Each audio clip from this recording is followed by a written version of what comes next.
So I don't know if we've actually got anybody here. QWERTY happens is quiet. All right, I can fix that. I can fix that. Thank you, mate. All right, we're doing tech talk on air. Very sick. Yes. Look, that's what this emote's for. Like the tech problems, mate. Technical, yes, technical difficulties. That's Love it.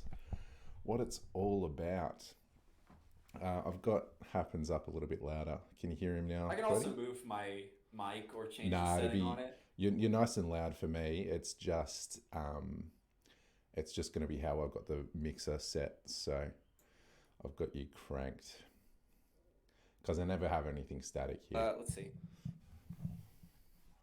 But no, This it's, also this I think will boost it, but it'll catch more of me yeah, the like other way is fine. It was rubbing definitely my on arm my against end. the So chair and whatnot. So I'll just have you. Okay, well no, I'll probably put it back there.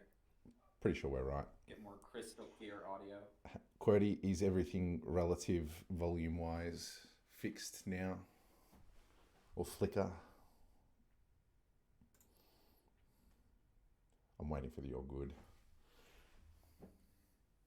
Hopefully they tell the truth.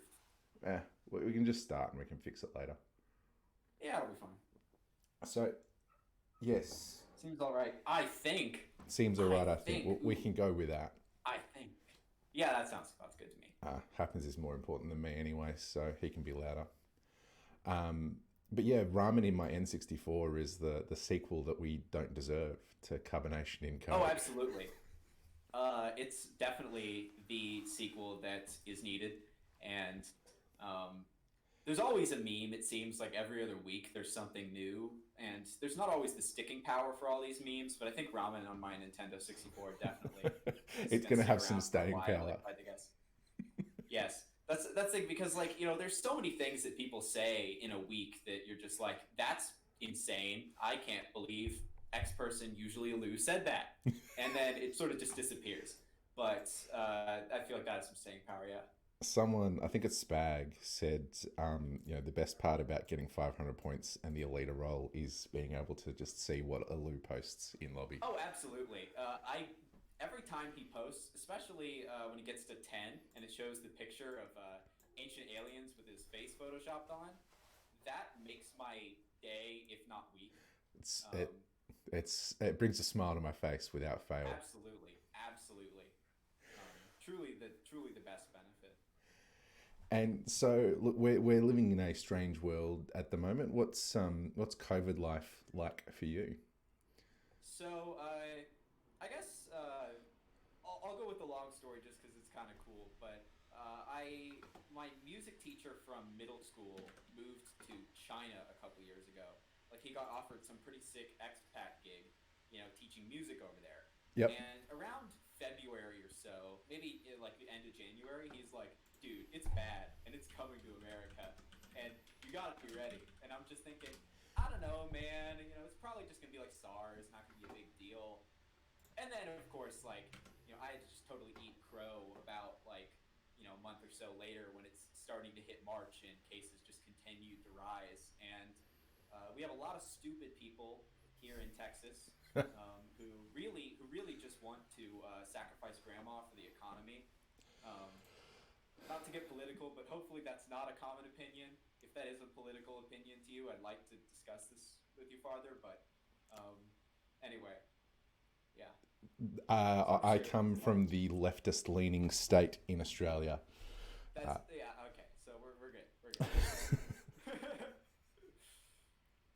so yeah, we're in lockdown. Although our premier, so I'm not exactly sure how it would compare to a to an American state level government, probably like a governor, like a top public official in the state. Earlier this week actually came out, and one of our states has still got their borders closed, but they're so South Australia, which is the one of the central states, has its borders closed. But this week they decided that they were going to open up to certain states, but not Victoria, which is where I am. So our premier Okay. came out and said, "Well, I don't know why you'd want to go to South Australia anyway." Oh, that's Just a bit great. of I shit love that. talk banter Yes. between states, which is Very always fast. good.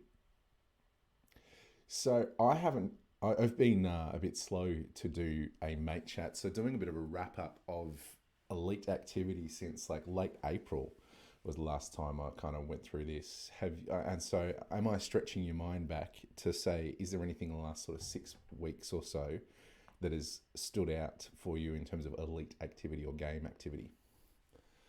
A lot. I want to say actually because everyone's just stuck at home, especially Ace.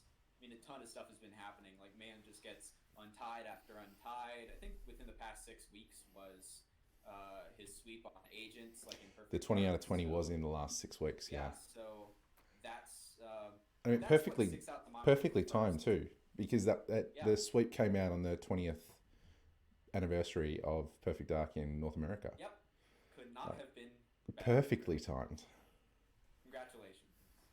Congratulations, Ace. Sorry, I cut you off there. You keep it still going on. Yeah, but no, yeah, congratulations to Ace on that, insane achievement. It's like actually shocking. I just watch all his world records and I'm like, this guy, is just a complete machine, in a way that like, you can't really describe to someone who doesn't play the game either. Like I try to tell my friends, I'm like, hey, there's this guy and he's really, really good at Perfect Dark, okay? Like, you think I'm good at this game? No, I'm bad, all right? There's this guy, he just has like untieds on almost every level, and he has like every world record on an agent. It's like insane, and they just don't believe me. But yeah, it can be like that sometimes. Yeah, it's just like the level of gameplay, and I think the thing that always shocks me with Ace is the consistency. So Yes. yeah, it's crazy. Like that's why he's able to do what he can do, because he can just sit there and replicate the same again and again. Yeah, it's like splits that are for any other good player, like, the best of their session is his just like, it's Tuesday, I feel like playing whatever level today. And I mean, he had to It's slay a race, it few was Tuesday. untides on the way to get there as well with the 20 out of 20 sweep. So it had to take down a lose airbase agent 112 and the Dr. Light, what was it, Ruins 104. Hmm. And in terms of timing, I can't remember, was the G5, the new G5 strat, was that before or after the 20 out of 20? I think it was after. I don't know though. But I mean, he had the world record on it before anyway, so Yeah, so it you know, doesn't really it's just close. he's doing a little victory lap on everybody, which is the great thing. uh, Victory lap is probably a pretty good way to describe it. I mean, you're a PD player. Is there any other PD play that's kind of that's stood out to you in that kind of time? I would say the impact of League has been pretty great because everyone is making a conscious effort to actually lower the total time of the game, or not total time as in like get untieds, but PTR time, pointless time, Yes. which is a big deal because if you look at some of those stages, it's like times from the very early 2000s are still worth points and or potentially even significant amounts of points.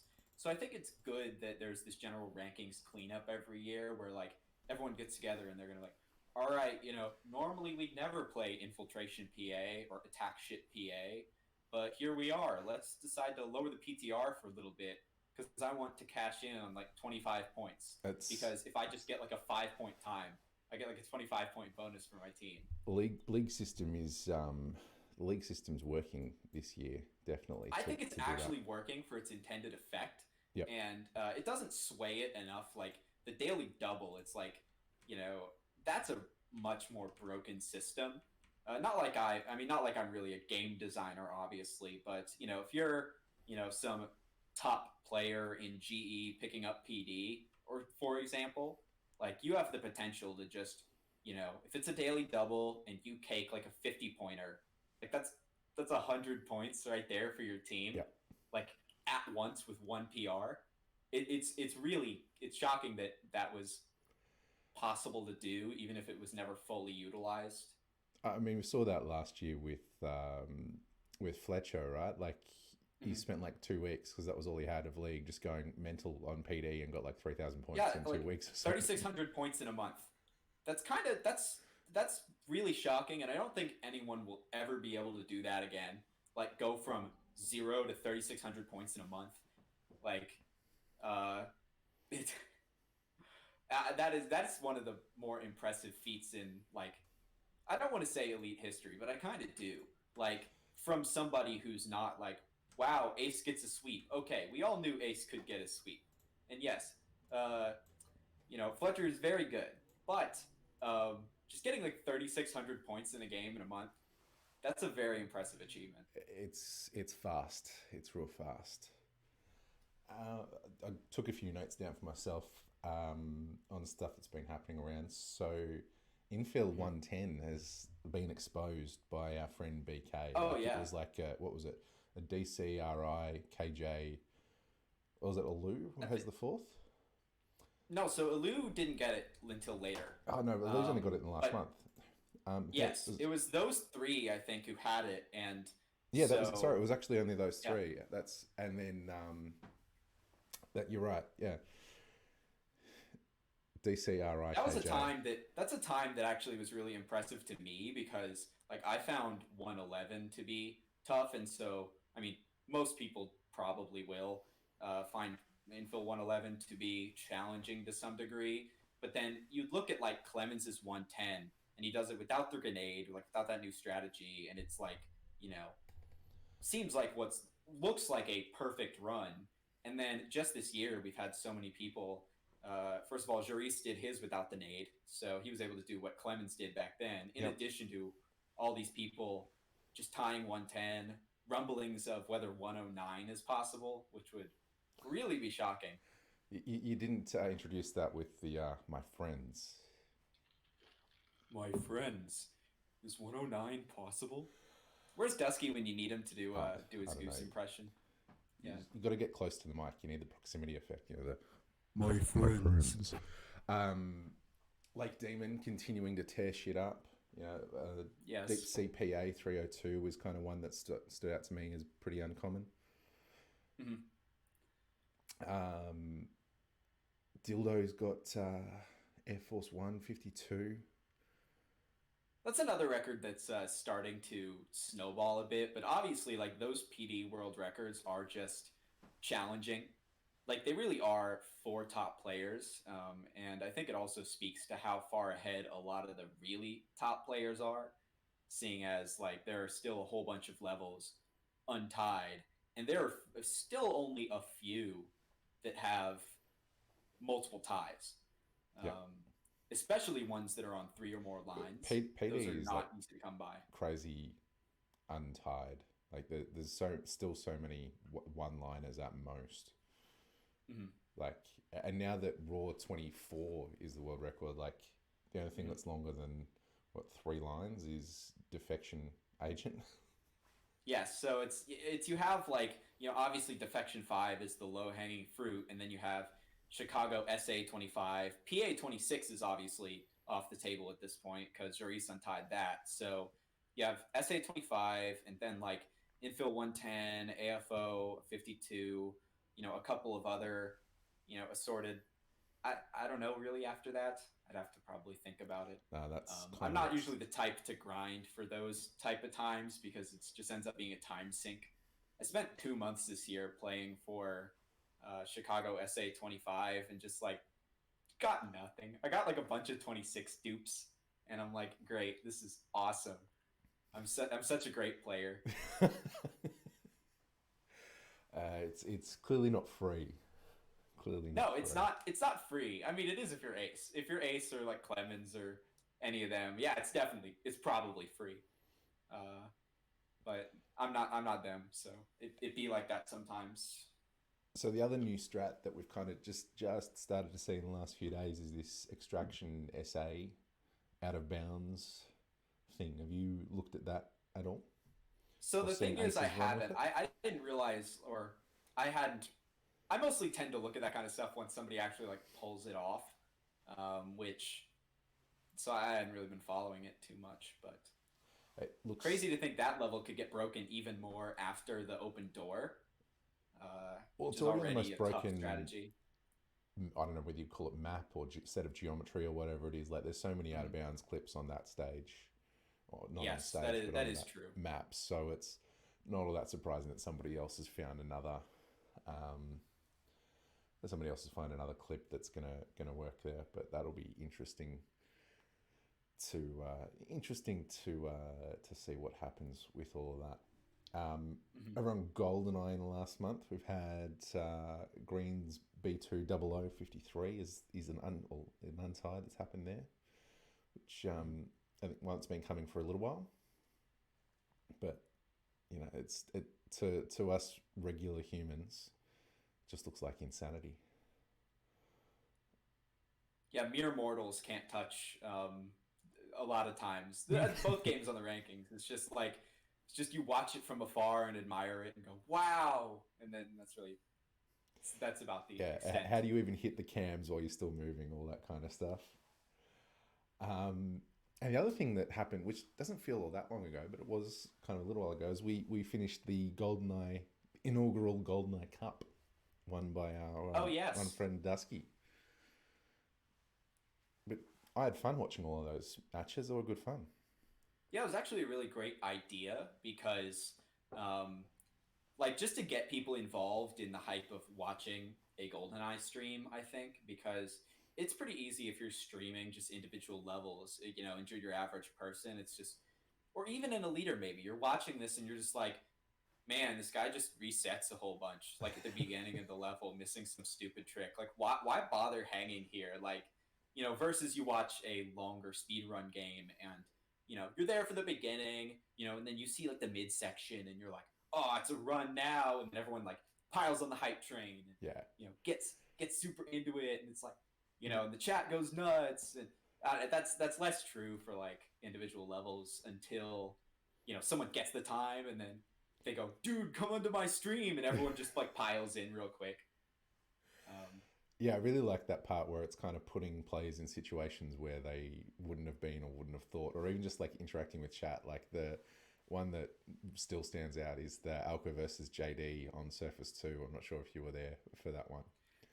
I think I remember it, but So you might JD want to went for jog the my R memory. lane, missed, and so he was about ready to pause and quit out, and then Mm. Alka missed the mine throw as well. So both of them went back to grab the key, and because JD hadn't quit out, he was only in the pause menu. His chat was able to tell him Mm. to unpause, go and get the key, and then went Yes, and took out objective A, and I think he was about 2 seconds faster than Alka. that is brilliant. That really Perfect. is. I love it.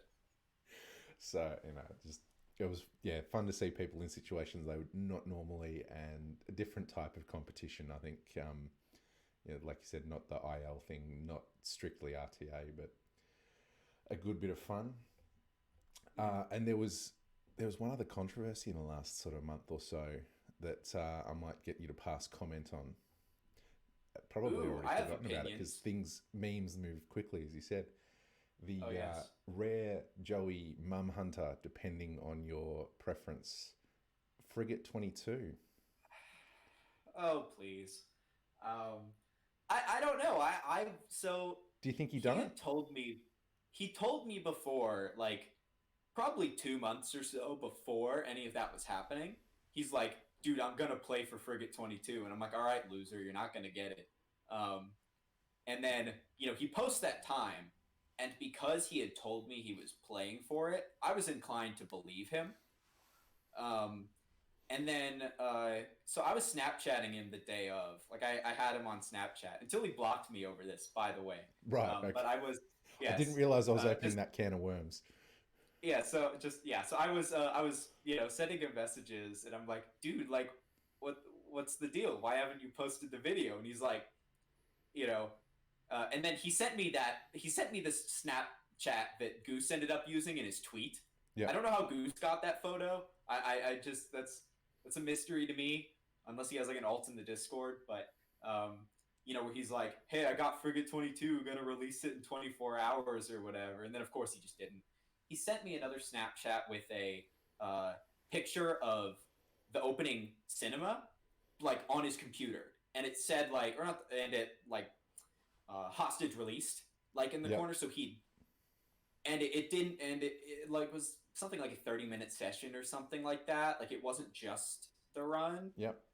but I'm like, hey, like play it. I promise I won't screenshot it. Like send me the end screen. Like I promise he wouldn't do it. And then I think he started going off on Twitter and talking about like how everyone was a pussy and how much he hated like BK. And so I sent him a thing like, dude, you need to lay off. Like, why are you doing this? Like, no one's done anything to you. Are you serious? And then he blocked me. Yeah. Anyway, so that's all I know about it. I'm I want to believe. That's the best way I can say it. I want to believe, but I mean, obviously, as the saying goes, no vid, no did. So it's tough for me to really put that much stock in it.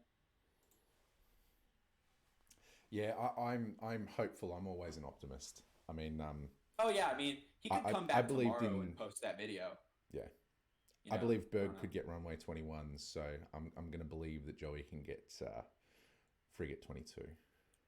I want to That's believe. that's my opinion on it. Is like if he just were to bang his head against the wall for like long enough, he could probably get something. It's like you get like cavemen. It's like they bang rocks together for long enough, and eventually you get like a sharp object, and you can use it to like hunt animals with. And I feel like that's The Joey's monkey on level the of typewriter. intelligence. With yeah, it's he might have been able to get something together uh, if he did it right. Yep. What else has been going on? Oh, of course, we've had Austin get the to slay the Streets 112. Yes, get finally after all this time get his Streets 111. Sorry, I said It's 112, didn't hilarious. I? Wow. That's Yeah, well he slayed his own Streets 112 by getting 111. You're not wrong. that bloody Lockwood meme has got a lot of Mhm. legs in it, doesn't it? Yep. We've had Chris Gonzalez come out of the gate as well as a pretty Yes. new player, and g'day Joey. We were just talking about you. I'm sure you heard it. I want Oh to wow, he's believe, in mate. chat. He's in chat. Dang. I want to believe, Hi mate. Joey. I want to believe. Post the fucking video. I want to All believe. right. No, at this point, there's going to be some. There's going to be some like reveal. It's got to let it happen. Oh yes, gotta let the haters hate for like 24 months instead of 24 hours. Is that what we're going for here? Anyway. All right, no more harshing on Joey. No, Probably move on. we want to see it. It's going to happen. Chris Gonzalez come out. He's got Cradle 33, One Way SA 22. He's doing really well for a new guy. Yes. I haven't Yeah. actually. I'm glad he's on my team. Definitely good Good. pick. It was a good pick. Yep. Yes, very good pick. Um, I'm surprised no one else picked him before I did, which means that I got a nice little steal. You got the eye for the pick. Got him cheap, did you? Yeah. What was he like? My third round pick or second, something like that. A few other records happening around GoldenEye. We've had Depot Agent has had a few people pile in. We've had both Gus and Irie, our fresh top 10 Hmm. players, get it. And one Mr. Charles Bayard, Oh yeah, that guy. the Depot I do man not do himself. business with YouTube. Gotta respect it, man. Gotta uphold your principles. Oh, and You just know. destroying Depot. Like, Oh yeah, he's clearly getting ready for the Depot 300. yeah. Like I feel like Depot Double O is gonna be a tough one though because Yeah. like 47 is he already has 47 I think, and though that's still kind of a difficult time. 46 wasn't all that tied, and then of course 45 is even better than that. By one of the best people with 2.4 Yep. in the game. So tough sell. Yes. But hey, you never know. Although he might just decide to drop a runway 38. Sorry, not a runway. A Depot SA 38 at any given point as Oh well. yeah, that's also that'd be pretty hype. So yeah, that'd give him. Oh no, he'd need runway 00 for untied second place, but it'd be get on leaderboards. But it'd yeah, that's something that could happen. We had another couple of Statue 218s with Swiss and Samo. The Samo one came through. He had like one fail or something. No, like the FR was friendly. Yeah, he's did a nice boost for his league team because he was in such of a need of good times for his league team. So You could just say good thing captain that he was leading able from to the pull front. himself up by his bootstraps and pull his team out of last place with that one. Good job, Samo. I did have to watch that run back just to see the reaction when he picked up the FR and just the shock on his face. Mhm. You could see it. You could see it. And I have one other point on my notes, which is not world record related at all, but it is a momentous occasion. What was this? So just before league started, we had somebody come in and return to the game with some pretty degenerate length streams to knock off one of the most classic times ever. Wouter killed his own Aztec Agent 135. Oh yes. Like 18-hour or 20-hour streams, including a solid eight No, hours sleep. I love that man. Like, and then he's just like, what was he like sleeping on stream or something? Like he left the Just stream left the going stream like running and went during to that time. sleep, I Yeah. think. Yeah. That's refreshing right there. That's what I love to see, man. But he skipped straight to 130 as well. When he got the completion, it was a decent time. Mhm. So yeah, good to see Wouter back in the game again, of course. So we've talked a little bit about league. If I take you back a couple of weeks to when you drafted, who do you think drafted well out of the captains? Who do you think picked well and got away with it? Um, I really I think it's tough to. I would love to point to one person and say they made great picks, good job, but that kind of is very hard to do because someone whose team I thought would just kind of flounder just didn't at all, which would be Ace's team. Like Yep. he's like his first round, he's like, I'm going for Swiss, and I'm like, okay, this guy's just here like like he's embracing the meme. He's just gonna be out here trolling, and then no, I mean his team's doing very well right now. And then the only person I could say, I was like, okay, I bet Spaguta's not gonna draft very well, and then he didn't, and then he's in last right now. So sorry, Spaguta. I'm not really that sorry, but um, you are in last. Um, So far, we're which not I at, say from my comfort. I say from my comfortable position of second to last right now or third to last. I keep trading places with Harry's team, so I can say that because I'm like also in the shit. So I can say to Spaguta like, "Hey, bro, we're in this together," but like I still have a little bit of superiority because I have like an extra 200 points. Anyway. I was pretty impressed with the draft for the most part. Most of the teams came out pretty well balanced, I thought. I would say generally, except what kind of kills it is when you have players who, like, there are, I think, three players right now who have more points by themselves than my entire team. Yep. And that's a little ruinous. Uh, Not undeserved, but ruinous. Uh, like, you just can't really expect to compete with that in a meaningful way. Or at least not, you can't if you're of my skill level. So, sucks. It's the nature of the beast, I think. Yeah, my whole goal, and this is gonna sound a little bit sad. I'm just like, okay, I can't come in last because years and years ago, I did a fantasy football league, Yep. and uh, it was like with my like church youth group or something like that, and I came in last, and the prize for coming in last was a bronze like statue of a toilet, like a little trophy, um, and it says on it like YFL 2010. You like, and it's just toilet. And I had it sitting on my dresser because it's like a reminder. It's like, you know, make good choices, otherwise you come in last. Anyway, Alka's I see telling it us every in morning when I chat wake up. It's like, that yeah, you're actually 1 point ahead of second to last, so you're in third to last again. I'm in third to last. Yes, all right. Now I bet Harry's gonna immediately, or anyone on his team is just gonna hit it right now and try to free Well, pass me during this broadcast. one of the But things that I I like have faith in my team too. one of the things I like about league is it's Yeah. not just about your points you're adding; it's also about the points you're losing. So, like, somebody on either team gets bopped a couple of times, then that's that's enough to change it even without somebody specifically on the team getting a Oh time. man, I thought it was a little funny at the beginning. Like, so I drafted Whiff, Wish I Was Famous, and Yep. like I was, and everyone's like, "Good pick, man," and I'm like, "Yeah, I got a steal." And then for maybe like the first week or two, he was at like -50, and the only thing that was in my head is like, I would have done better drafting nobody, like, or like. Like if I had just said, nah, man, I forfeit my sixth pick. I don't need it, or whatever. I would have done better. But of course, he ended up he's at like +250 right now, so that's cool. But for about a cool week, I was like, bro, So the you know, moral of the story is hold on to them, don't hit it and quit it. yeah, you gotta buy the dip.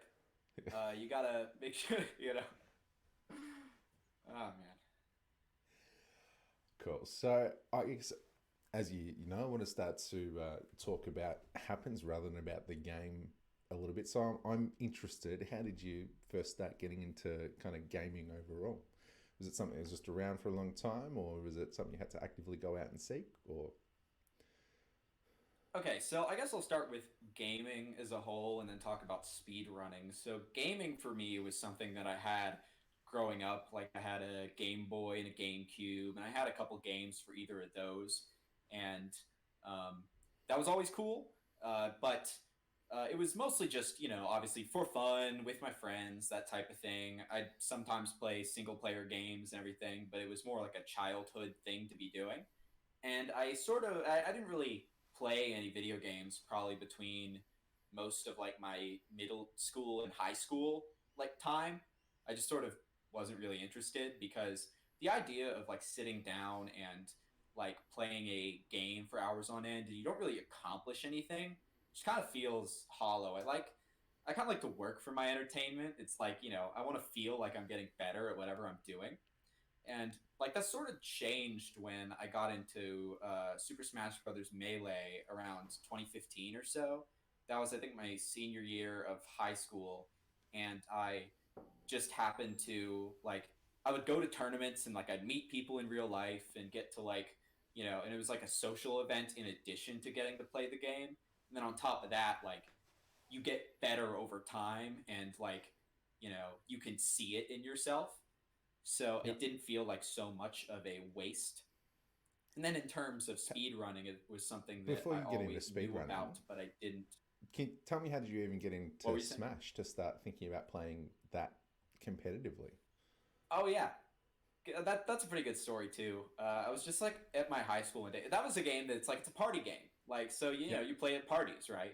I mean, so I was just at school one day, and like I was a junior at the time, I think, and some of the seniors had brought like during lunch they brought a Wii and like or it was a Wii U and Smash Four, and they were playing it outside. There was an outlet outside the library that was like used for the people who do like leaf blowers or something like that. I don't know what they plug in there, and they and so they plugged into that, and so they're playing like outside, and it's like 100, and these guys are like going nuts um, over like a Smash Bros game. I'm like, that looks kind of fun. I bet I should go play. I wonder if I'm any good. And I get trashed, and I'm like, man, this kind of fun. Like, what if I was good at this game?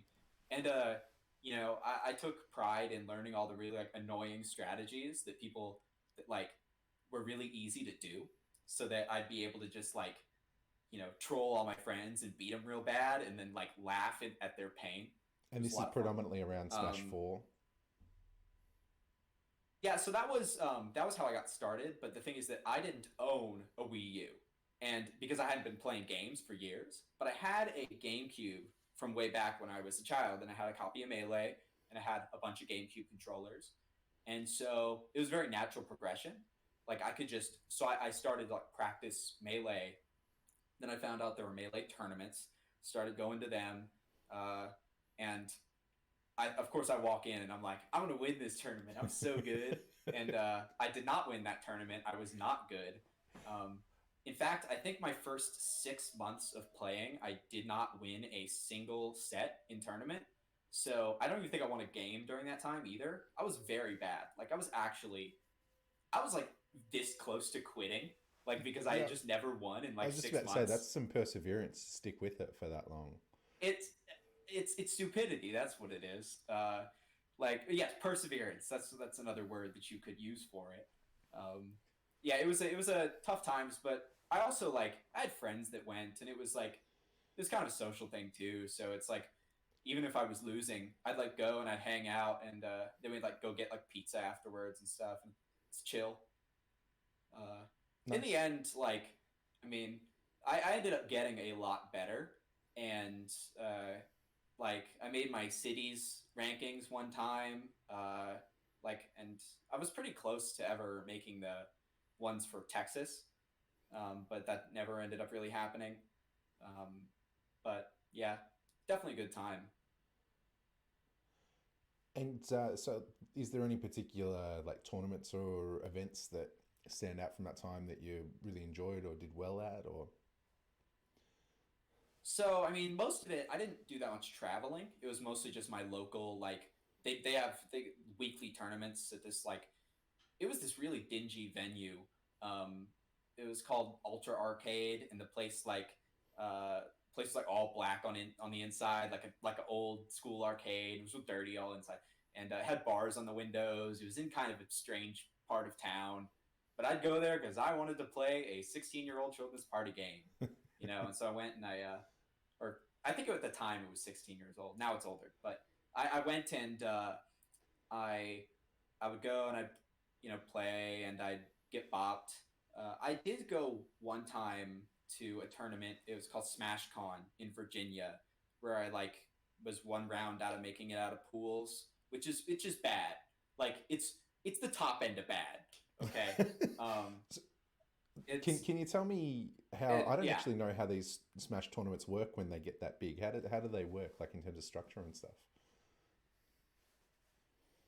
Yeah, so what they do is, so at that tournament there were about 1,000 people, and so what they do is they have spread out over 2 days.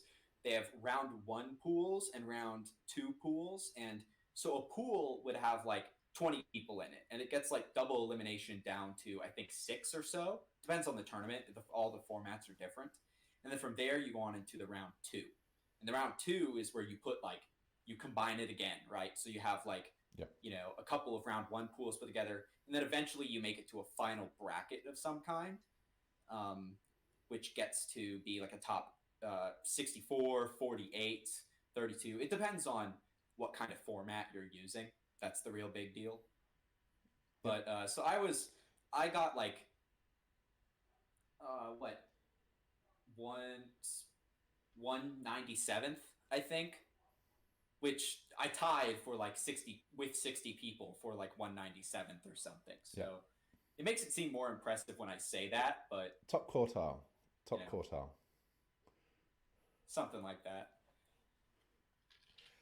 And so that was your result at Virginia SmashCon. What year was that? Mm-hmm. 26, 17? 17, I think. So that was a while ago. Other than that, it's mostly been like, so I went to a couple like bigger tournaments when so I guess not, I don't know how many people know this. I lived in England for a semester. I did like a study abroad, and I went to a lot of tournaments while I was there. Mm-hmm. Um, like it was an opportunity to meet like actual British people instead of like other Americans at the university and stuff. Yeah. And it turns out I was really good compared to a lot of people there. Like I just came in and started wrecking house, except for like you know they have good people there too. But because it's so much of a smaller scene, like, and I had been playing with like a lot of you know a lot of big guys before that, like I was better than I thought I was. So that was another time where I would take the train like a lot of weekends out to go to random tournaments, stay at people's houses, like, so I'd get like free lodging, sometimes they'd give me like free beer and or meals. Um, I'd go to, I'd like, tour around the city and see things. So it was like a tourist thing too. That was a pretty good gig while I did it. So I'm guessing, and I'm about to make an unfavorable comparison to your speed game here, but I'm Mm. guessing like the British melee scene is probably similar to GD versus PD, where like the top tier is still excellent, but the depth underneath that wasn't quite as strong. Is that fair? Is that a fair assessment? Absolutely. That's a very great assessment of it. It's you take someone who's like equivalent skill in GoldenEye and put them in Perfect Dark, they're just going to be a lot higher rank. Just it's a lot. There's a lot more stratification, and that's exactly how it was. And Alka is in chat with a very relevant question. How did you find playing melee on PAL? I actually so the character I play, Samus, is better in PAL. Okay. So for a variety of reasons that aren't that important, but so that was nice. I was like, I'd go over it. I'm like, I'm better, like just by default. But then shortly after I left, they switched to NTSC permanently. So Oh, I'm okay. glad I got to play on it while I did. Because like I know So because I'm in that a was a good PAL region, experience. right? So my version of melee when I Mhm. was growing up, we could switch it to 60 hertz in the at the start screen. Is that different than the NTSC version? So it actually is. The thing is that the PAL version has always been played like in tournaments on PAL 60, like the 60 hertz one, Yep. but Nintendo made changes, like basically a patch in between the NTSC version and the PAL version. Right. So because the PAL version was released like 3 months later, I think. Yep. So there are some pretty big like changes that affect how tournaments are played. Like different characters are stronger and weaker and stuff like that. I see. But the problem is that if you're in a PAL region and you want to travel to America, it's a different game, and Yep. so and most of the big tournaments are in America, so that kind of it's just a disadvantage from the get go So they've if you're from Europe. so they've made the conversion to keep relativity basically. Yeah, so there's a mod in a memory card that'll switch it over for you. So it's still like you don't need an NTSC TV or anything. Yep. It's just it displays in like PAL color, and then 60 hertz, but it makes all the changes to restore it to be the NTSC changes. It unpatches it Um, basically. yeah, unpatches it. Yes, that's the word. Interesting.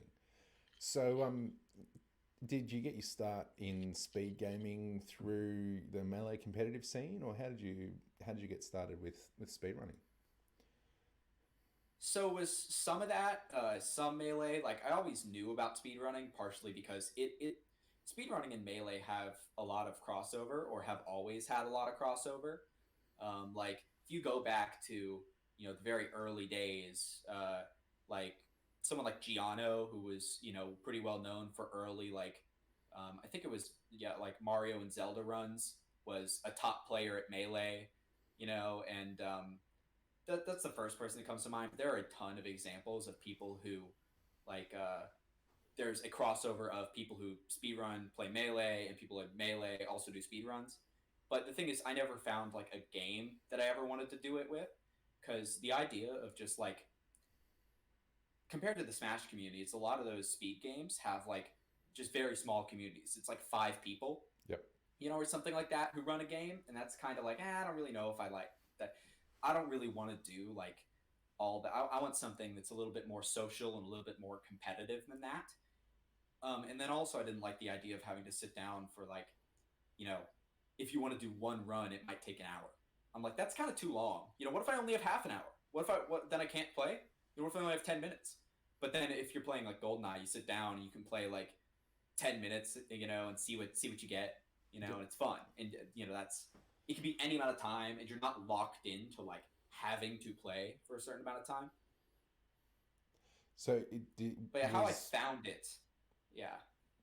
so was Sorry, I didn't mean GoldenEye your to first talk speed over game you. that I you just picked up, Yeah. or how did you start playing speedruns? I guess. Yeah, so that was actually the first one that I did pick up. Like I knew about speedrunning, but I was just like, man, I'll just watch it. Like there's no game I want to play.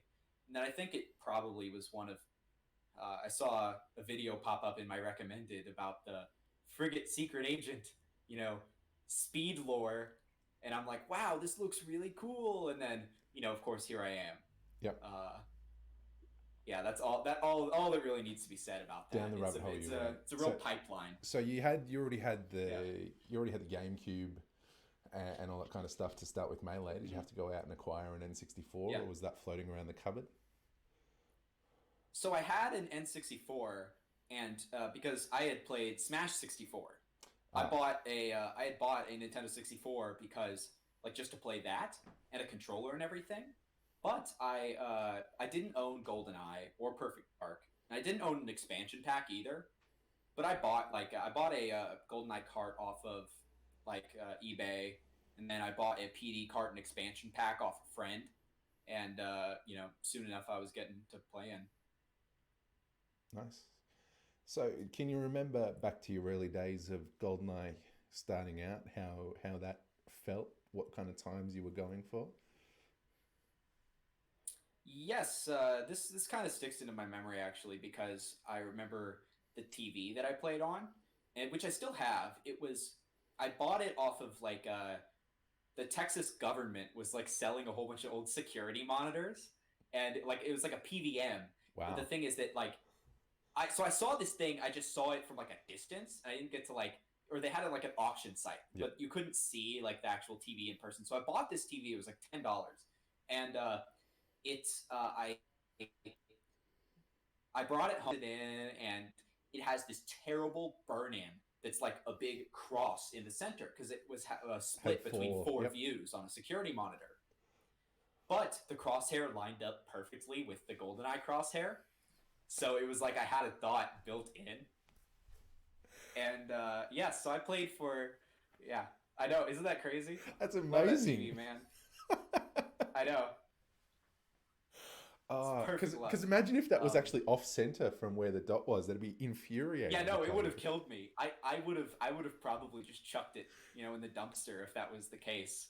I used to take it around to Smash tournaments too, and it was the shittiest TV because so normally how those things work is like if you bring a TV, like you don't have to pay the venue fee. Yep. Like if you bring a TV and a console for the tournament, and so I routinely would bring that TV and they'd go, nah, this TV is too shit. Like, I'm sorry, but we can't give you You've the still got to discount. pay. Yeah, you still gotta pay. Like, we'll put this in the back and like everyone can like admire it from a distance, but no, we can't use this for tournaments. So, but I used it as my GoldenEye setup and I played for Dam 53 because I just seen the Carl video of Dam 52 and I'm like, this is insane. And so I'm like, I'm gonna play for 53, and then I got. It took me like a while, and I got 53, and I think it was like April 2018. I would have to go check my PR history, but I know it was in April, Yep. and I think it would have been 2018. Yeah, and yeah. So and then another vivid memory from that, which I brought up earlier today in Discord, was that uh, my name looks very similar to a very similar woman's name, and so Luke Sklar's and Bezgabov both thought I was a chick. They're all Oh, like, "Wow, do we have a girl in the rankings? This is insane!" And I'm like, "Oh man, I hate to burst y'all's bubbles, but like, no." Um, so yeah, Damn Agent, looking at your time history, Damn Agent 54 was 22nd of March 2018. Damn Agent 53 was 19th of April. April. There we go. Yeah, cool. So, of course, It's been a we do while. have a woman ranked well and kicking ass in League now, by the way, too. With Yeah, now we actually do. So yeah, it only took like it's only been years, but finally somebody's doing it. Game Girl's Um, kicking ass, mate. She's doing good. mm, Kev got a good pick there. Kevo got a mm. good pick. So you got your Damn 53. Were you thinking that you just get Damn 53 and be done with it, or what were you kind of thinking? Or would I was thinking, I'm like, okay, well, I just want to get I want to get Dan 53, and then I'll see from there like what other times you actually want to get. I was like, okay, I'll do boring 4. So I think I got Dan 53, and then afterwards I'm like, I'm gonna do. I wanted a world record, so I'm gonna do. All right, I'm gonna do Bunker 117. Let's do it. And then I spent like a whole summer on that because I was a moron and I was using bad strategies. And this was pre 2.x strategy. Yep. So I was playing it with 1.2, and I was doing behind the table, and I don't even think I was quick pausing like at the beginning either. So I was just like, it was You bad, were and so I going wasted for a it with ton of Wouter time on this. strats from 2003. Yes, with Wouter strats, but I'm not Wouter, so that's not going to work out. And I should have. I was such a moron. Anyway, so I finally got to the end of that grind, like, and I got it like I think that August, like sometime that Did you summer, get it and before then Carl got Carl, 16? yeah, Carl got 16 like 2 weeks later or Nice. something. So I'm like, all Perfectly right, timed. whatever. I got a world record. So I for a while because I got that and then Runway 22, and it used to be in my Twitter bio, GoldenEye world record holder, because nobody would know if they didn't know anything about GoldenEye that didn't mean that I was the champion or something like that. They would just see that and assume I'm some god gamer when realistically I just achieved like the bare minimum of what was required to be a successful leader. I yeah, what I'm trying to say here, at work when you introduce yourself to new people, they often like to play the two truth one lie game as the icebreaker. Oh yeah. So yeah, that for a little while there, that was my one of my icebreaker facts. You know, like I hold a video gaming world record. You know, I can't come out with that anymore. Thanks, Berg. Oh yeah, that's a bummer. Say you used to hold a video game world record. Yeah, yeah. I'm a Um, former video game world record holder. Yes. Mhm. my name is Sterling Neblet, and I used to be really good at a video game. Can you tell me about your yacht? So you got bunker 117 by being a complete idiot, but it worked out. Yes. Did it take like 73 boosts to get the time, or what? I think by the end of it, I was like, I was still like, I cleaned it up. Like I had better strafing, and I was like, and I was doing the quick pause, and like, I think I just ended up getting lucky. I remember I played like I was at my parents' house, which is where I am now, since shout outs to quarantine, and I was I got like a really low 18 or like something I felt was really close at like 8 p.m. Like, and I'm like, you know what, screw it. I'm going to bed once I get this time. And then I played until like, I played like through the night. I played until like 6 a.m. the next morning. And then I finally got it. And then I was like popping off and like jumping up and down and stuff. And my dad was downstairs like exercising, and he heard me like losing my shit at 6 in the morning. Um, and and then so he came and woke me up the next day, I think at 8, to help him move some boxes or something like that. I don't remember what it was he wanted me to move, but that's something he would do through like He just high wanted to school. troll you for staying up all night. Yeah, he definitely knew. He definitely knew I was being a degenerate and staying up until the early hours of the morning, playing, you know, just going for a single second cut on one level of GoldenEye 007 for the Nintendo 64. He knew exactly what was up. And so, look through this kind of period, we're starting to get in towards the Century Club era. So, how Oh did yeah. that start for you? Okay, so fun fact, I was one of the originals for Century Club. What sort of happened was there was a joke about like having a noob pap or whatever. Like that was the working title for it for a bit, which was supposed to be the like, you know, imagine if you got like a whole bunch of bad people together to horde, and you know, so that was sort of the outset for the project. And so at the time, like I think I might have had like double the points of like BK or something like that. Like I like and everyone else involved in that had like very small amounts of points, you know. And then of course we started hoarding, and then soon some of the players really started to take off, Yep. and their careers were launched from that moment. And I'm just like, shit, uh, man, people are good at this game. And then so I ended up like being in Century Club with like definitely the worst times out of everybody, but I was in Century Club, and no one can ever take that away from me. Yeah, that exactly right. You were a part of it. So, who were the other people that were there at the start with you? So it was first it was BK and then Berg, and Berg was gonna go for Runway 21. This was like right as he was starting to do it, and he was like, "Dude, I'm gonna get Runway 21 for this horde. It's gonna be so sick." And of course that didn't happen. Um, but So the channel in there was named "Is 21 Possible" in the Discord server we had. Yep. Um, and of course it was, and then later on it was like, what, I don't remember the exact order that people got added, but I think it was Yendis and then JD, or JD and then Yendis, one of those two. Like, were the next people to get in on that. And then that's who we like were for the most part until the end, because Berg dropped out pretty early because he just like decided to focus on Runway 21. Yep. And so it ended up with us three, and then we added Dr. Light last minute for like one of his runs, I think. And there might be somebody else I'm forgetting, but I don't think Was so. there an Maybe. appearance of Paulywood? I have a feeling that he was Yes, contractually Paulywood, that was it. obliged I was to like, be in every horde. I feel like he was, because he was in all of them at the time. So yes, that's what I'm. Yeah, that was who I was forgetting. So that was the ended up being the final like roster of that.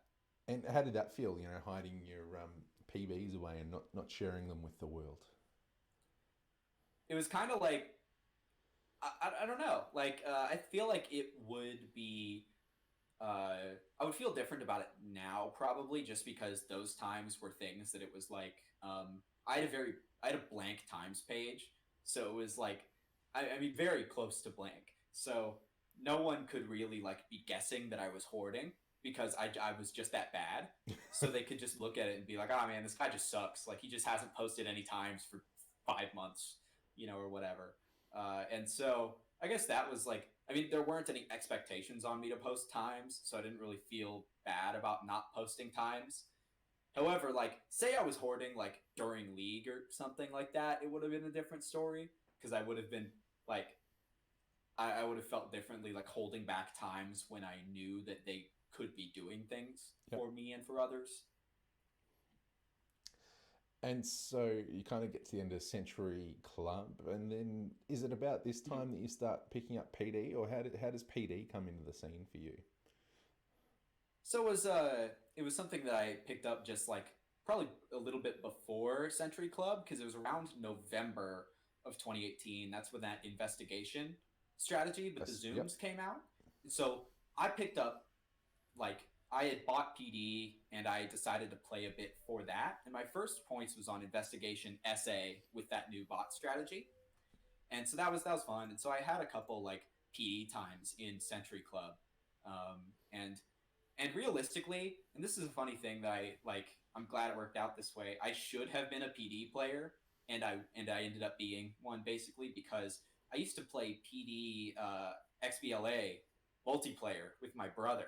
We got it like free one time on Xbox Live, I think, and so we'd play like multiplayer on that. Yep. But I never had any real connection to GoldenEye growing up. So the whole time I'm playing GoldenEye, I'm like, oh, you know what? Why wasn't I a PD player or something? That's kind of strange. And then, okay, cool. I guess it ended up happening. So I've just pulled up, your first PB that's posted for PD is a 20, Invest Special Agent 219, which is worth, thanks to the new rankings feature, which is, thank you to the devs that have put that up, worth 7 points. Yeah, it tells you how many points it was worth. Wow. Yes. Insane time. So you've got your invest, so that's your opening into PD. Do you get what kind of times are you thinking about going for at that point? Like, what are you getting sucked in by? What are you interested in? I was just sort of playing whatever people would like tell me, like, hey, what's a good level? What do I play? Someone would tell me, I'd be like, okay, and I'd play that level. Because, at the time I'd just be like, I was thinking, all right, I need to play levels which will make me good at the game. Like, I'm not necessarily, I mean, points are cool and all that, but like, I want to get good. And then I did neither of those things. So that was a little bit of a bummer, but at this time too, like, I wasn't degenning the game all that hard, because I was still grinding Smash. I had a full school schedule, and like, GoldenEye and Perfect Dark was sort of my third tier activity, I guess, of like things that I was putting time into. So I wasn't necessarily all that concerned with like, all right, this game is like everything to me. I need to get this time, although it was something that would have been nice. So you're still playing a lot of Smash around this time, then? Yes. I I'm going to need to bring this up then. So the copy pasta. You've got to tell me about the copy pasta and where this came I from. knew This this was story. coming up. Because All right, I will it tell happened all of before you. I joined, so I've got no history or context around it. I've just seen it I didn't pasted. realize that. I didn't. I feel like it feels so recent to me that it's hard to believe that. Um, but anyway, what happened with this is that MW also plays Melee. He plays up in Michigan. I I've never played against him, or I hadn't for a long time. But what had happened was he was talking about like, hey, dude, we need to net play. We need to and but he had potato internet, like at his parents' house, and so did I.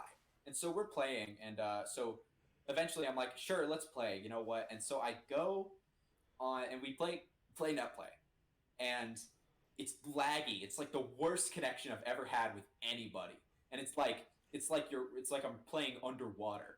It's just the worst connection. So it's not at all comparable to playing on like a CRT. So I switched characters from my main character Samus that I'm good with, and just went like random characters. And sometimes MW would win, but he'd sometimes lose too. And then eventually, like we went our separate ways after playing, you know, maybe an hour's worth of friendlies, half an hour, something like that. Is this multiple sessions or just one And then session? so it's like every game you have four stocks, like Yep. four lives, and then you could restart it. And we played for probably about half an hour or an hour total, and that was it. We never played again after that. The funny thing, so we finished that, and then he went around and he's like, well, Happens isn't that much better than me. Like he tells you he's really good, but actually we're like very similar in skill. Like, and this was at a time where I was like grinding a lot, and MW had like no tournament results anywhere. I like he had never been to a tournament in like months, and eventually, like he had been saying this for so long, and I was just tired of it, and I wrote, MW, I am significantly better than you, and it was all over from then. Um, It's one of the best pastas of the last few years. I the particularly thing is, like. like, I was completely sincere with it. I was completely sincere with everything I wrote there, and I can't believe that like I let myself write that in retrospect. But I was completely serious. I think my favorite variant on it is the Clemens one. I can't remember which run he posted it on. It was one of his control runs, I think. Yes, it was one of his control records, and I think it was Samo did like the copy pasta of it, and Clemens, who I think I've spoken like probably two sentences to max over my time in the elite. Um, just he took that and he put it in his comment, and then of course like I remember Doctor Light tagging me and I'm just like, oh Jesus no, it's gonna go everywhere because I knew that at that point like it would show up in like a Goose video, and I was really dreading that he was gonna like expose me and like it comes from this copy pasta, like put my name and my face next to this stupid thing I said. The man whose ego became too And much then for him for one fleeting second, and it became a copy pasta. yes, and I'm just like, oh please no. And so then I was so scared when finally Goose was doing the year in review after he like came back, and I knew it was coming. He pulled up the control run, and he goes to the pasta and he starts reading it off. Jimbo, I am significantly better than you. And I'm like, oh, Jesus Christ, no. And I could just like, my blood is draining from my face and I see it coming. And then he finally, like, he doesn't mention that I wrote it. He doesn't mention anything about who wrote it other than, well, yeah, this is kind of true.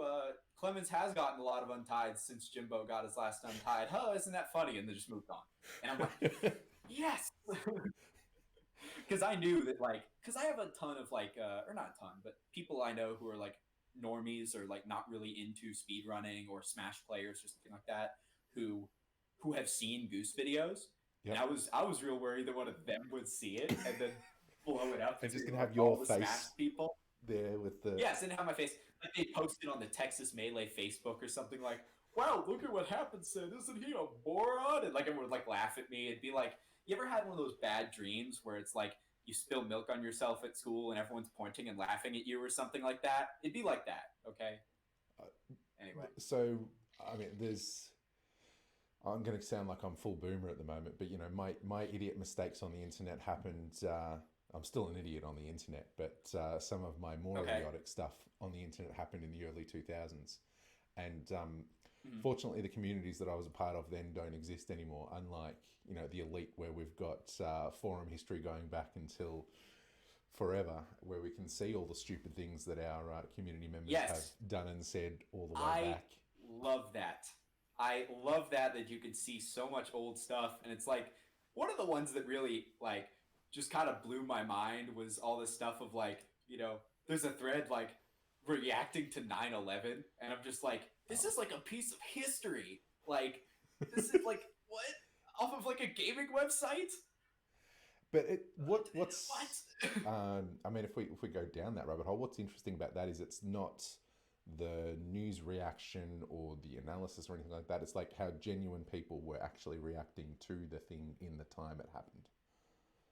Oh yeah, absolutely. And this is like that was just one example that sticks out to me. But of course, like all sorts of other random like events happening at the time, and like and you read through the posts, and they have like a very vintage feel to them. The language used The, is leaves a lot to there's, be desired. I mean, that might lead us into the other part of the discussion that I wanted Oh to talk with yes, you. So, uh, June is Pride Month. And so that was why I was yes, inviting you on, was to have a bit of a discussion around that. So that's probably an interest. It's probably at least a segue in the way that mid 2000s people talked on the internet. I yep. was guilty of it. I used to say, I remember distinctly one of my teachers in about year 10 or year 11. So this is 2001, 2002. Mhm. I was telling a computer that the computer was gay because it wouldn't do what I wanted it to. It's gay, Yes, and like yeah, you just don't yes. talk like that anymore. Which is that's a significant improvement. But I remember one of my teachers Yeah, telling it's me off for that that. stuff.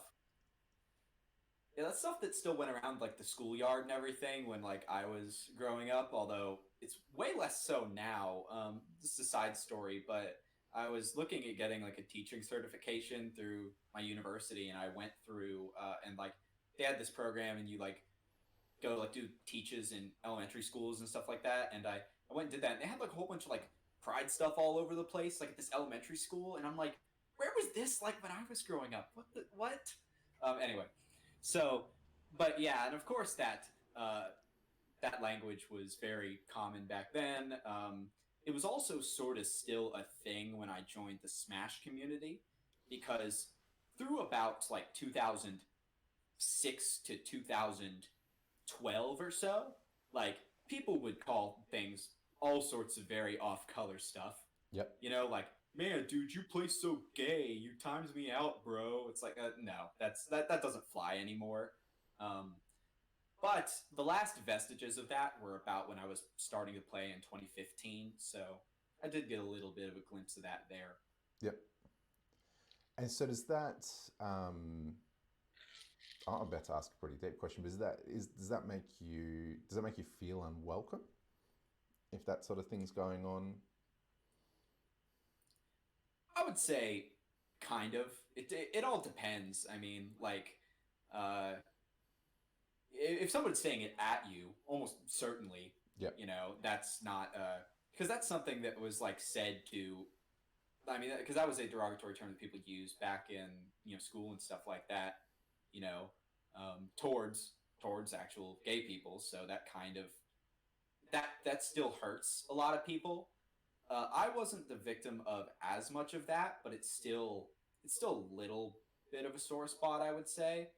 Um, that said, I also like try to see the humor in it too. Like, there's no reason to if someone's not being malicious, there's no reason I'm gonna go out of my way to like uh, talk to someone about it. You know what I mean? It's like I mean, I think the best you can do is say, hey, I don't really care for this, and Yep. that's sort of about the best you can really do. Yeah, I guess we've all got to do better and call people on it, right? And that's not Mm, on the and that's not just on the people that are that it's impacting. It's on you know it's on the rest of us that aren't directly impacted. But the standard you walk mm, past is the standard you accept. Is the thing that the line that gets trotted out. So that's something I've been mm, trying to work on over the last little while. I know. mm. So you just trying to think about what how do I follow on from that conversation? Like the elite, maybe the elite's got a particular reputation outside of its own community. Yeah. Have I would you? say no. I mean, Go ahead. the elite's not like that. The elite, I mean, like from my experiences in it, like I'm not going to say that like, oh man, the elite they're all white supremacists and they all hate gay people and like that's just not true. Like I mean, if you've actually spent any amount of time with the community, um, and anyone who has been like that uh, has regretted their views in one way or another by this point. So I mean, as far as I can tell, probably the most, I mean, I don't know, the most accepting it's ever been. So, cool. Like that's fine. Yep. No, I mean, it looks to me, and this is a perception thing, but it does look that the community is being pretty welcoming. Like we were discussing Gamer Girl earlier, so the fact that she's Mhm. felt welcome around the community as well has been, that's heartening to see. So don't know what the community was like when I wasn't a part of it, but I can certainly say for the time that I've been, it certainly has been welcoming and improving on that. But there's this Yeah, one little of the things I will say, it seems a lot more like together in a way that like a lot of other speedrun communities I don't necessarily think, or I think it's one of the things that like the elite's lucky to have is like a collection of pretty normal or average or uh, typical. not very strange people. Yep. Like no one's going out of their way to like cause trouble or like do things like that, and it's just people who are like, yeah, I'm here to play a game, and I'm here to hang out, and I'm here to be a part of this community Yeah, we're versus people who are all here to have some intentionally fun. causing trouble. All here to have some fun. And Yeah. I guess that what is positive is the more that we become inclusive and engaging across everybody, the more that we're going to be welcoming to new Mhm. people coming in. We won't just,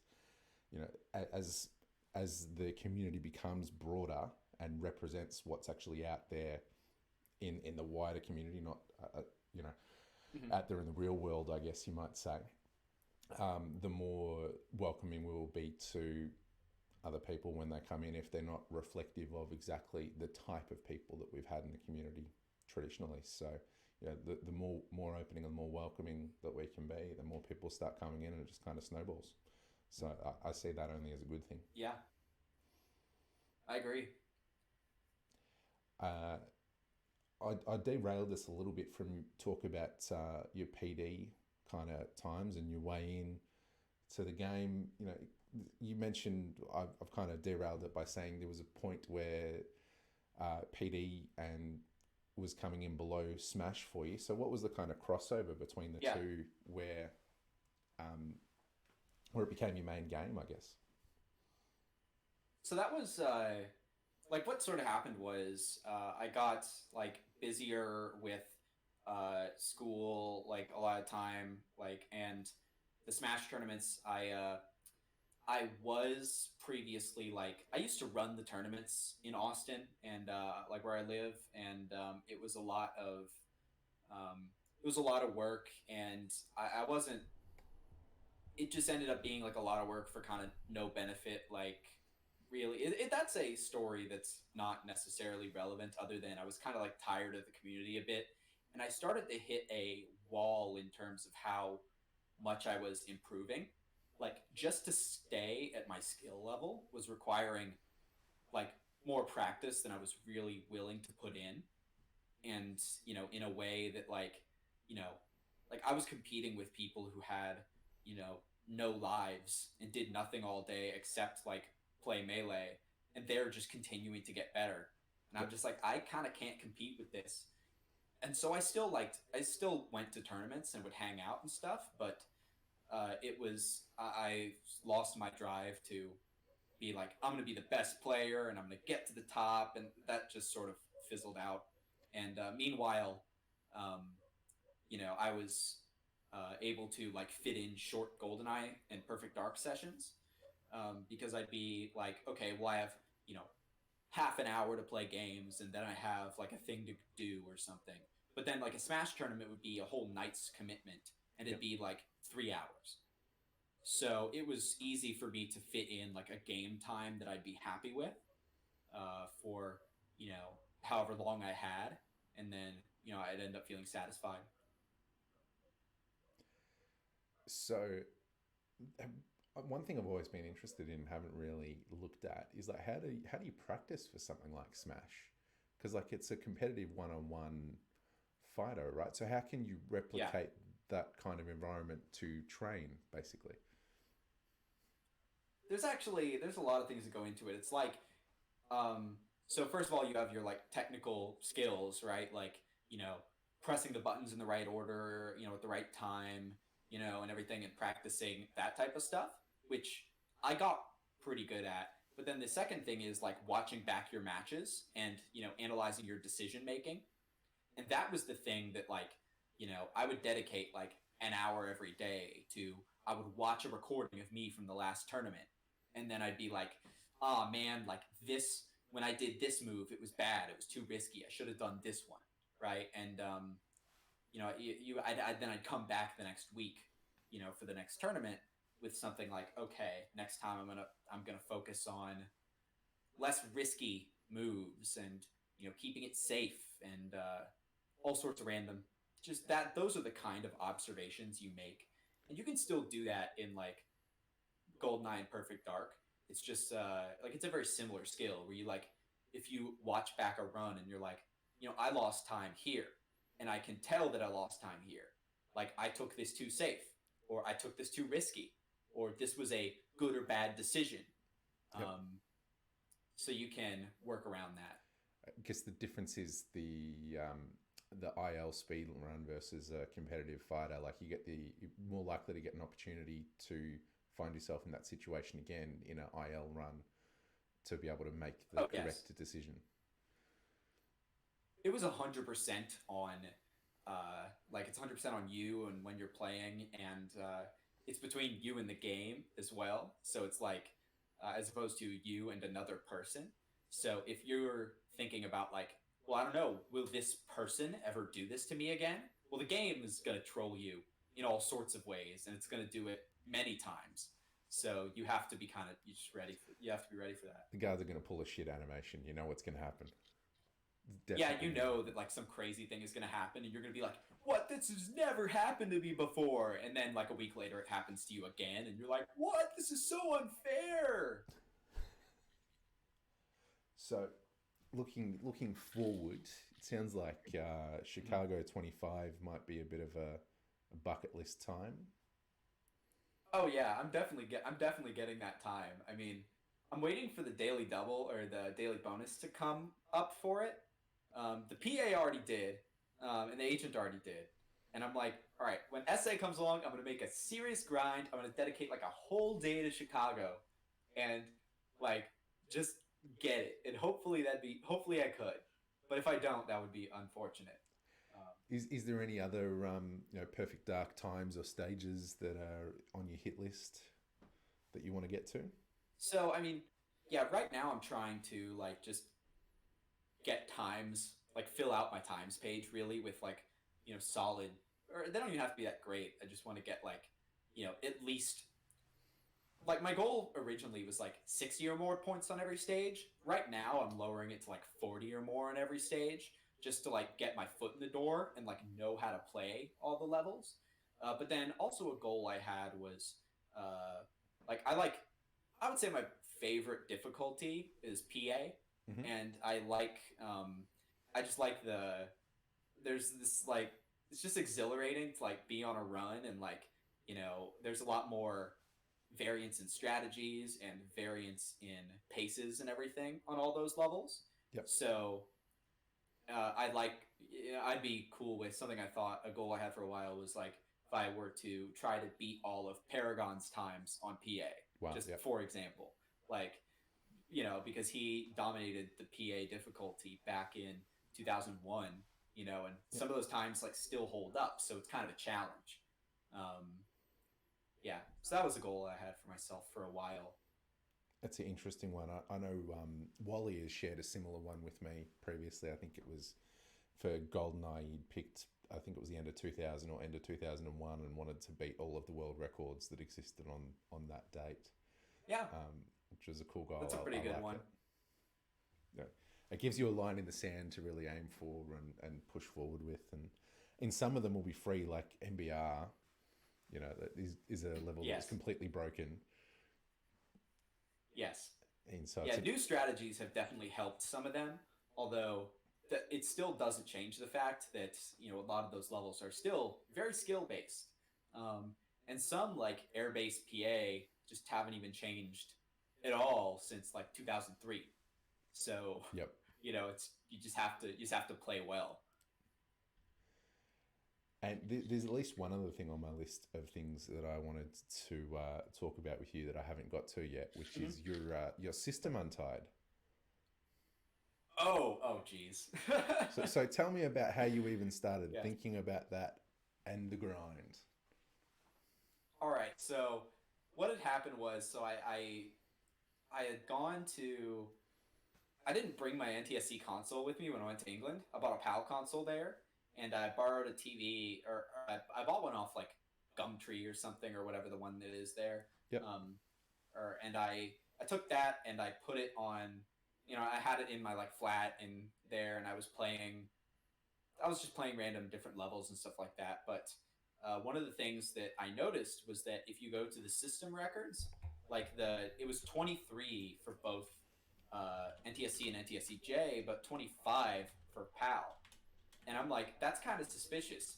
And then if you go look at or if you did look at those videos, you see Henrik's not like old strat without the warp 25 on PAL, and then there were two other runs like that were warps on PAL with obvious mistakes. Like one of them, like I think is Ross McSherry's run, he got stuck for like a second on like one of the shipping containers Yeah.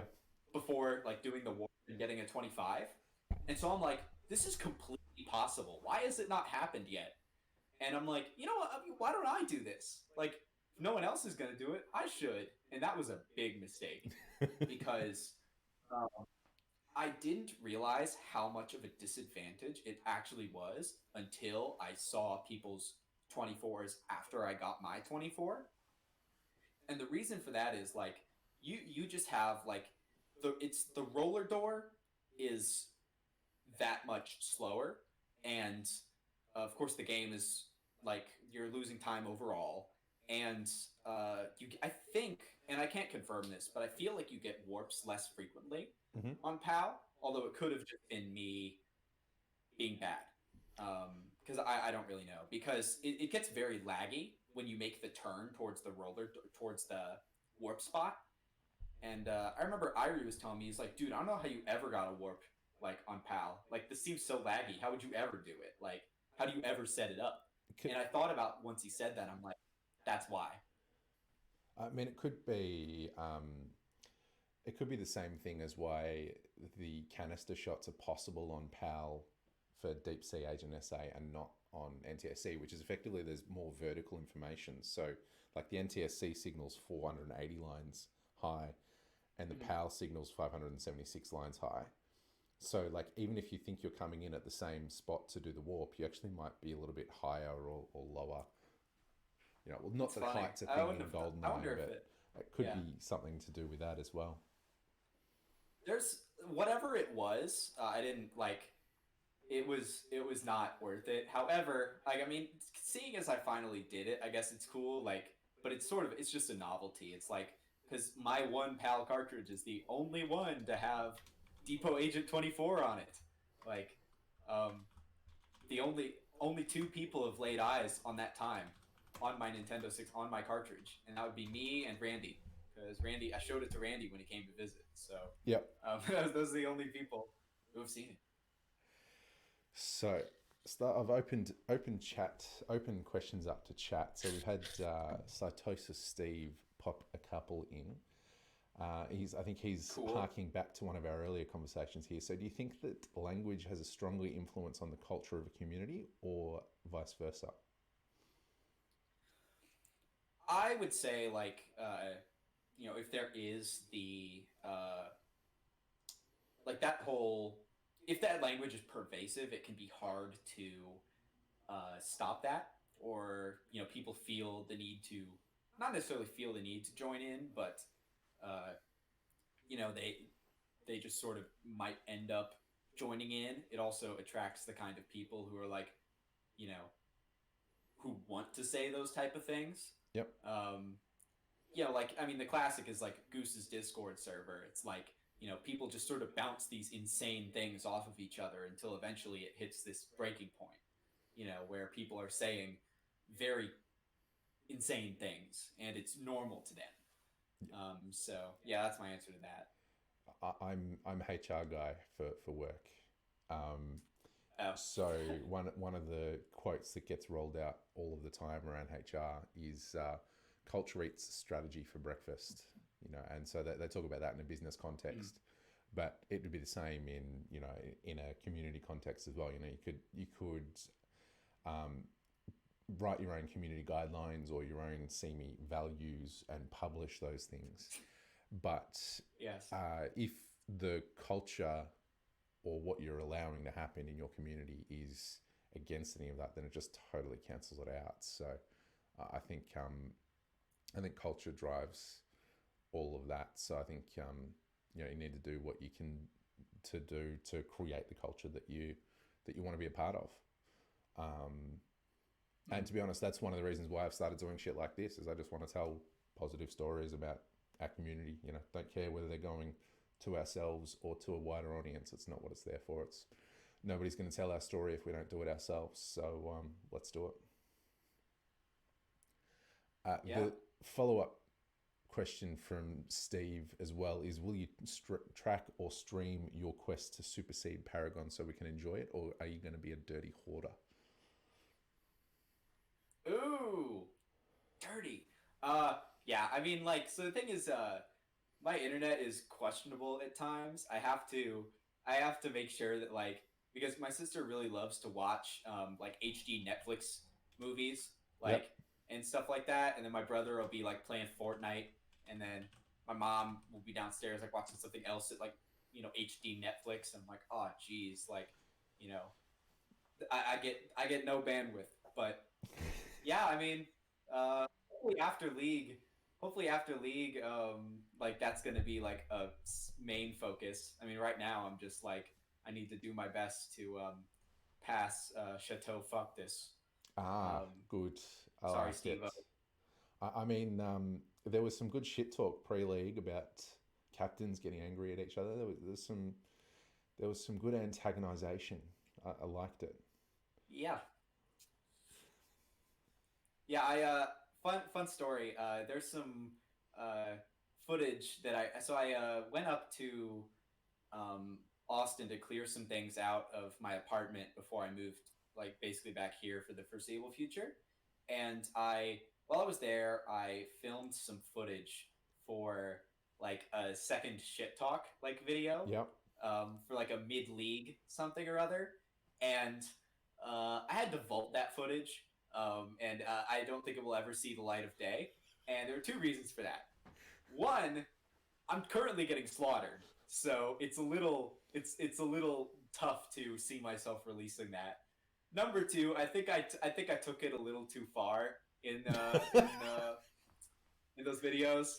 Like I watched it back and I'm like, you know what? That was too mean. Like I've said some mean things in my life, but this is just uncalled for. And so it's I might re-record something else. I have a couple salvageable parts, but just yeah, you that's sorry. Sorry about no awesome mid-league bumper there.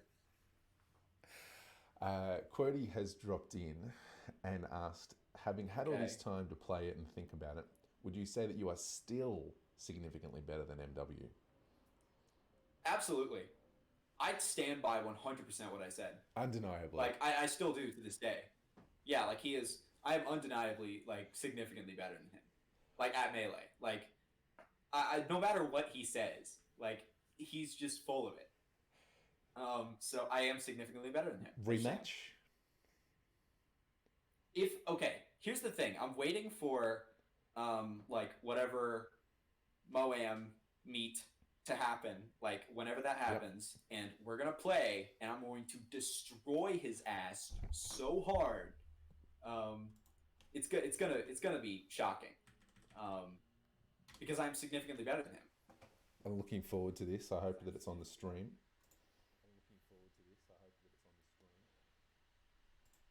So, um, all right. So we're reaching about a third of the way through league. Do you have any predictions about which way that's going to head?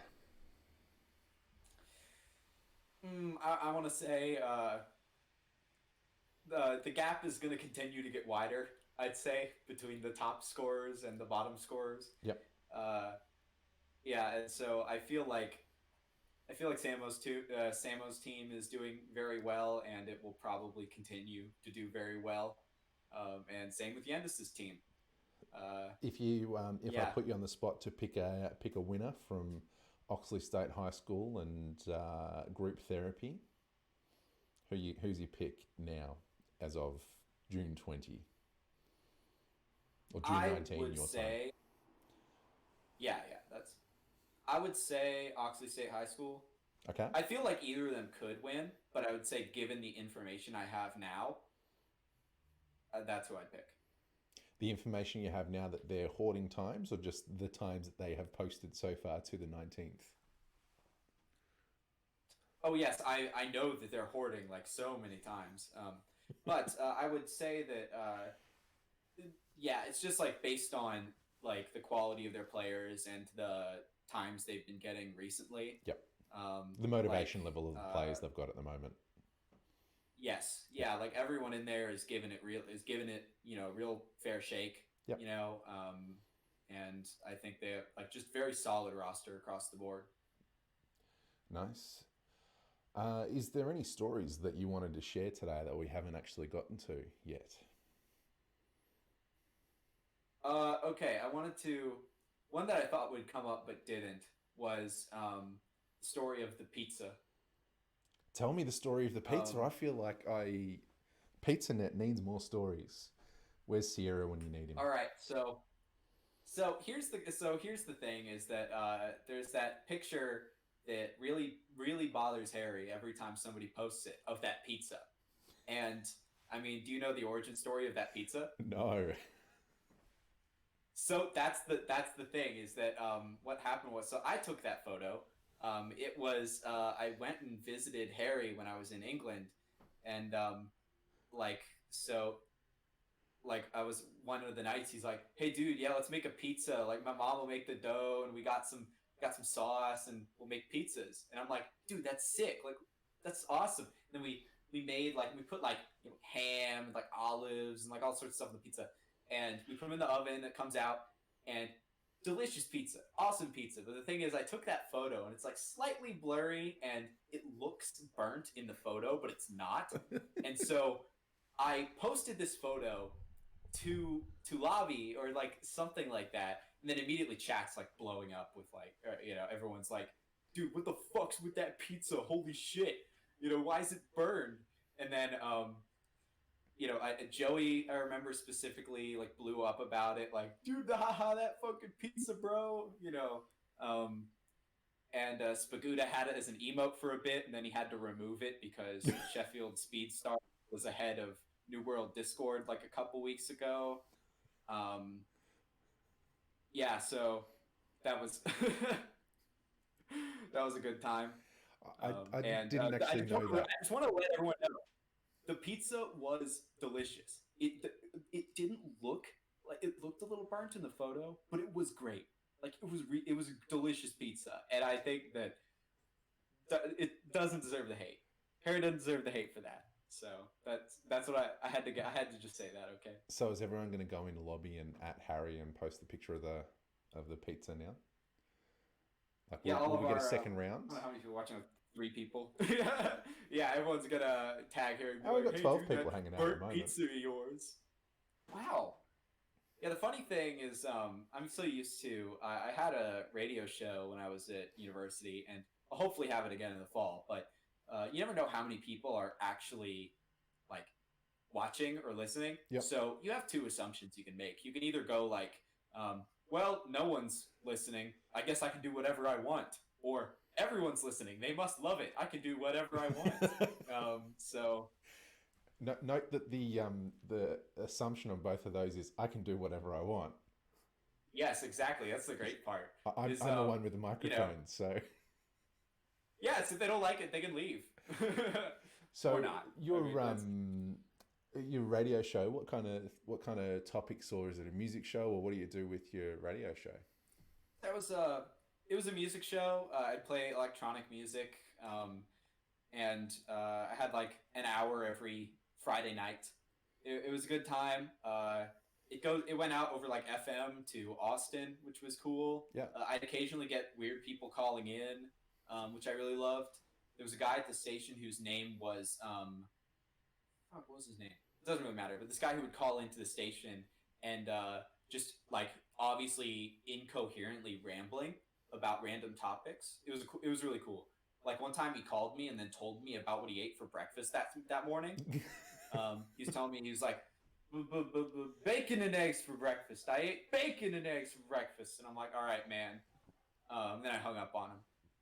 Uh, Austin's got yeah, a pretty active great music times. scene, so it must be cool to be part of that, even in a small way.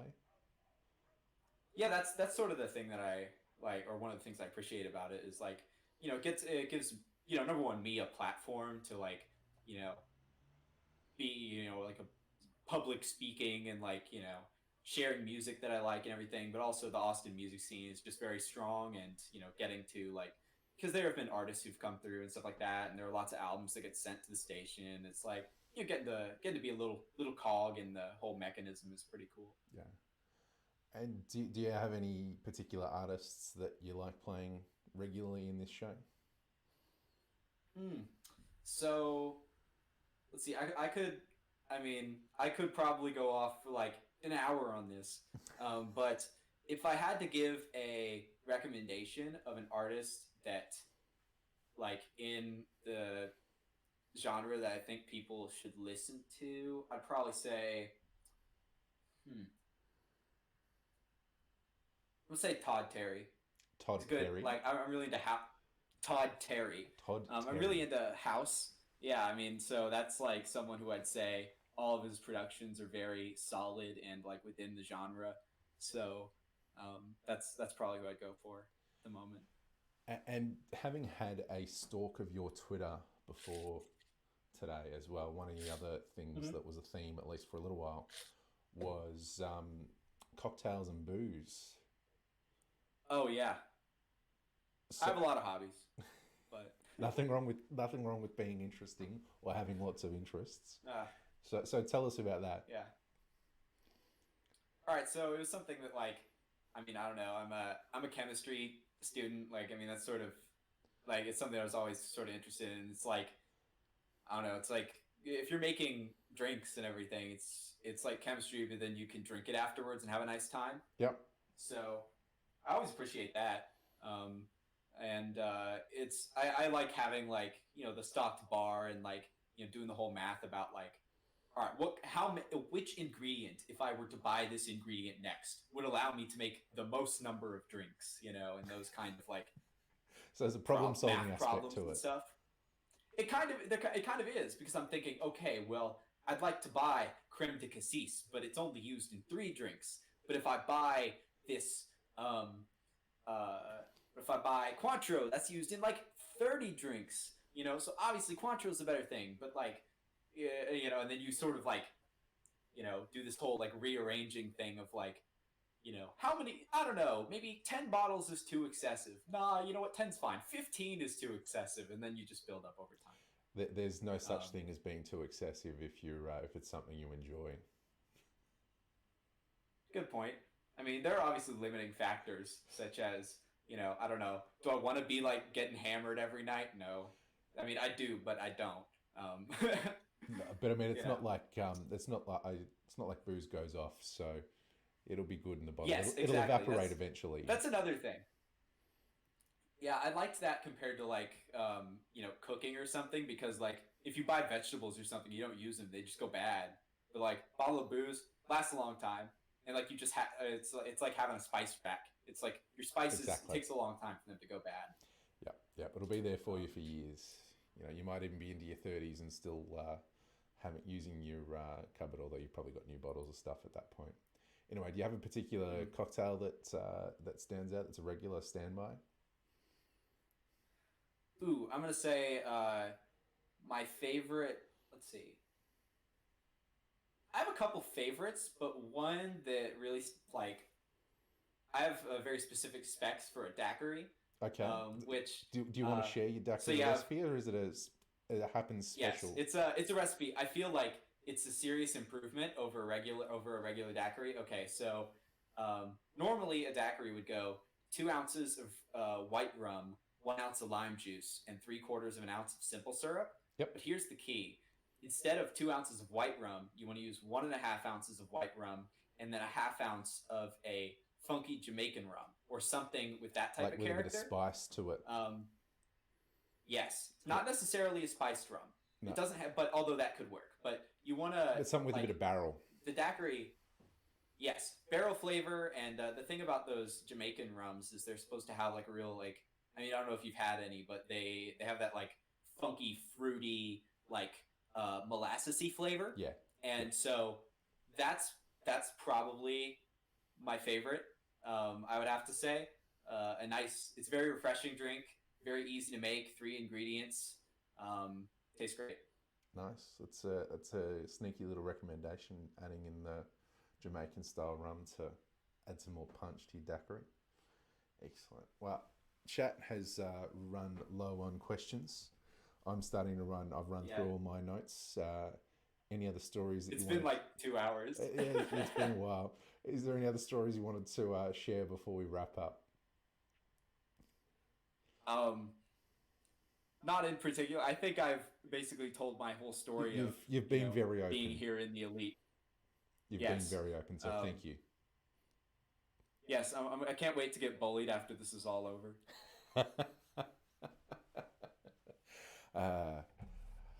uh, Steve's just sneaking in. Are you a wine drinker? To have a favorite wine?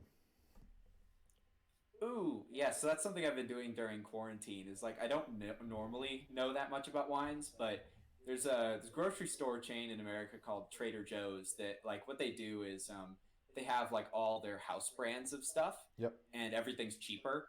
And yeah, I mean, so they have, but the guy who started the chain was like a wine snob, and so he has like all these different wines in there, and they're all at like rock bottom prices. So it's like $4 for a bottle of wine, and there's like all these different styles. And Yep. so I'm making my way through like buying all the different kinds and testing them out Trying them out. and and stuff like that. Are you finding that you swing At more the towards moment, white or red? that's the tough one. Is like I would generally say white Mm-hmm. wines, but um, I mean, I haven't. There haven't been any wines yet that I've had where I'm like, this sucks. Why would anyone drink this? Like, so I drink I any feel white like it's wine, just and I gonna take think a little bit this more. sucks. Why would anyone drink it? Yeah, there you go. Okay, White yeah. wine is not So my thing. some people have preferences. White Some people wine, have preferences. There you go. white wine is not my thing at all. But yeah, thank you for coming on. Thank you for being open. I enjoyed. Thank you for having me. It's nice to flex my interview muscles and you know No, broadcast voice. just Yeah. Well, you can get in any other mic proximity effects that you want to on that basis. But I'll start Thanks. digging around to see if there's somebody else online to host because I'm gonna. It's about lunchtime here. I'm gonna go and get some lunch. Awesome. You got anything on for the rest of your evening? Straight into an up and not particularly. I haven't left the house in weeks. No, I'm kidding. But I mean, I have left the house. I got my hair cut today. But other than that, I mean, it's just mostly like probably gonna play some more for the daily double. That's about like play some Crash Site. And that's about it. That's about all that I have on the agenda for today. Nice. Well, it looks like Perna has kicked off his stream, so we might kick everybody across to the kid. But thanks for hanging out. Sick. Thanks to everyone hanging out in chat. We will see you all later.